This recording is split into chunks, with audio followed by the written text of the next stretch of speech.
Hi everyone. I'm coming live to you today to talk about how to stop self-sabotaging your success. For those of you who don't know me, my name's Sarah Mack. I'm a writer and mindset coach who helps multi-passionate creative entrepreneurs to get paid for doing the work that they love. So I'm going to talk a little bit about how our emotions come into play when we're self-sabotaging and what to do about it, because so this applies to you if you've maybe been putting some important things on the bottom of your to-do list or forgetting about them altogether. Maybe you've been procrastinating on a project that's really, really important to you. Maybe you're not showing up and taking the actions that you said you would take to move towards that big, exciting goal or dream that you have, whatever it is, whether that's a personal creative project, whether that's a business, whether that's a career change, whatever it is that you know you're being called to that will make your life better when you make it happen. And so we all know that you have to take action in order to create the results that you want. And obviously getting really clear on what that action is a really important step. But what's even more important is being in a space where we can actually take action consistently and create momentum in moving towards wherever it is that we want to go. So our success is made up of many, many small and consistent actions and tweaks on a daily basis. I remember I always used to think in the way of, oh, I'll like read that whole book at once, even though sometimes I do that, or I'll do that whole project in 1 week, or, I'll wait and set aside a big chunk of time to do a particular project. But actually that never really is successful. It's doing little actions every day that has that snowball effect that builds and, starts to bring you the results that have momentum and also makes it so much easier.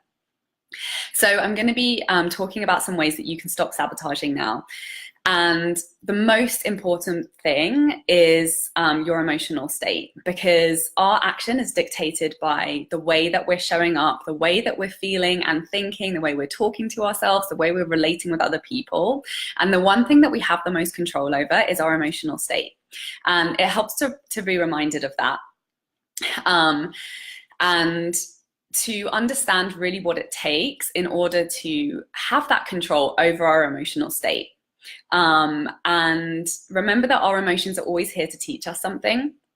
So, it's important to have that conversation, to have that awareness, to be present and really be feeling what it is that we're feeling and notice the emotions that we're having, and to have a conversation with them and to ask them, what are you here to teach me? What do I have to learn from this emotion that I'm experiencing? What is the belief behind it?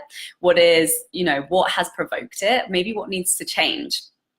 And when we have that conversation, we gain so much clarity around what's working and what's not working, what actions we should be taking, what actions we shouldn't be taking, maybe where we're in or out of alignment and integrity with ourselves. And acknowledging that we have the power to choose our state always. And that's why having a mindset routine is so transformative. When you get up every day and you choose the state that you're going to be in for your emotions, for your thoughts, for your actions and behavior, and really get crystal clear on that and kind of like rev yourself up for the day, rather than being, reactionary and maybe falling into patterns that haven't really supported you in the past.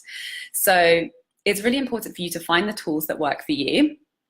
I have a million different tools. I often, rotate through different ones at different times. But this was something that I actually learned from going to see Tony Robbins. He's like a real champion for teaching how to master and really take control of your state on a daily basis. And, since then, it's really sort of sunk into me how powerful that is, because when you take control of your state, that's really what leads to the change in the actions that you take on a day-to-day basis. And it's all those little actions that mount up to send you in a direction that you're choosing, rather than just continuing, kind of the way it always has been, even if some things maybe aren't working for you. So it's really important for you to monitor that conversation that you're having with yourself around action, because a lot of the time, it is easier than we make it, especially if we're starting something new, and that's totally normal. We don't maybe have a lot of information that's missing about taking a new path, trying something new, taking different action. So we can kind of make it feel harder in our head than it actually is. And what you then notice is once you commit to it, once you get over that hump and that resistance from starting something new, and you continue to take those actions on a consistent basis, suddenly they become much easier. They take up a lot less time, attention, and energy, because you've obviously collected all of that information and you have that trust in yourself that you're really capable of taking the actions that you want to take. That's why it's so important to keep that momentum, to keep a daily practice, to keep taking consistent action, even when you don't feel like it, even when something supposedly, comes up and that could be an excuse for you to not take the action. So, and coming back to this conversation around emotions, coming back to, what stories are you telling yourself around the action that you are or you aren't taking? Because as we know, when we feel good, when we feel motivated, we call on those reserves of energy that we may not have had access to before. We feel inspired, and it's way easier to take action. We're more engaging, we're more likely to create the results that we want, we're more likely to get other people on board with our idea. So it's really of self-sabotaging to beat up on ourselves when we miss action or we don't take the action that we said we were going to take. So, and we do that all the time, but it's when you actually look at it and you think about it, when I don't take action and then I make myself feel bad about not taking the action, that's only going to take you another step further away from actually taking that action. If you skip out on a day or you have a bad day, we're human beings, it happens. But if you can come at it from a place of, just being very objective and noticing I didn't take that action and just really asking yourself, what can I do differently today? Or what can I do differently tomorrow to make sure I get back on that momentum, rather than asking really disempowering questions like, why didn't I take the action? Why am I not good enough? Why am I such a failure? Why did I not follow through?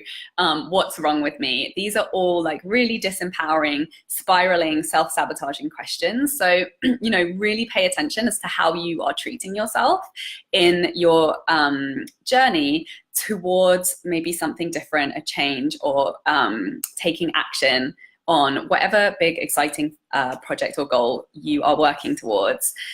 So really stop making yourself feel bad. Like, decide that you're going to do that. Decide you're not going to, go into that negative conversation with yourself, because it simply doesn't serve anyone. It doesn't, it's not a good excuse. It doesn't make you feel better. It doesn't lead to action. So always just deciding to drop that and continuing to have those conversations with your emotions and asking empowering questions like, what will make me feel better so that I feel more inspired to take action tomorrow? What can I do today to really support myself in being able to show up and take more action again tomorrow? So if this is resonating with you, if you're a multi-passionate creative and you've got a big exciting project that you really want to start creating more momentum towards, and you like the idea of having the support of a coach, send me a message and we can get on a call to see if we're a good fit to work together. But sometimes you need that outside perspective to help you identify your blind spots, maybe some of those stories that you just taken for granted that are actually holding you back, and creating behavior patterns that are stalling your momentum towards getting what you want. You can also email me at sarah@withsarahmac.com if that feels exciting to you. I also have 3 spots left in my group program, Self-Worth Magic, which is a group 1-month coaching program, again, to help you identify your blind spots, to just be in community and create some excitement and momentum, and real deservingness around getting the things that you really desire, and also getting really clear on what they are, because it's so important for you to be able to get something is to really clearly define actually what you want, which sometimes we skip out on that step. So that's going to be closing soon. Message me if you're interested in that. And if you have any questions around self-sabotage, identifying the ways that you self-sabotage yourself, having that conversation and getting your emotions in check, understanding really what's going on beneath the surface that may be stopping you or slowing you down from taking the action that you want to take. I'd love to hear your questions. Feel free to drop me a message and have an amazing day. Thank you so much for watching. Bye.